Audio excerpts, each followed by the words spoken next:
Did your mom force you to eat Sam? Yes.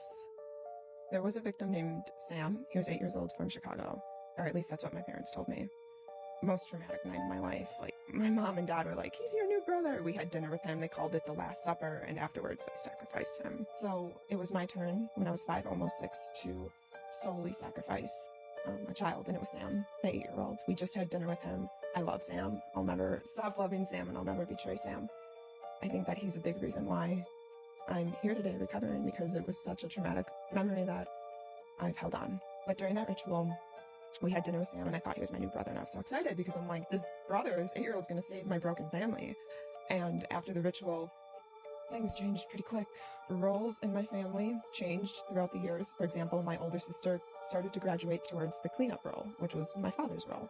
So during the exact ritual itself, my older sister wasn't there. I remember me on the right, my younger sister on the left. My mom was behind me, and she gave me a knife for my right hand, and she told me to do it to Sam. I wouldn't. I couldn't. And I thought either something really bad would happen to me or Sam would get let go. So there was a lot of communication in this ritual. My mom was saying, you have to do it, you have to do it. And like I said, she always had this sense of urgency. She was just getting so mad at me. And I thought she would take my hand and make me do it myself. And that's not what happened. She gave it to somebody else who looked very disassociated and did it themselves. Did your mom force you to eat Sam? Yes.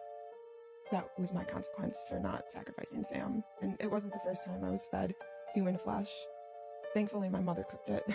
I've heard of other stories where they don't. But because it was Sam, someone who I grew an attachment to, I feel like that was me drinking the Kool-Aid or taking sips. Like, that's kind of what enabled me, or a big factor, to go into denial, because I felt so guilty. And I will say, I didn't eat any of them fully. Like, I had this thing where I would chew it up, and then when my mom wasn't looking, I would put it under a blanket or in a milk glass. She never said anything to me about it, thank God. But I feel like I did that to help alleviate some of the guilt. Sure. And I think it might have worked, too.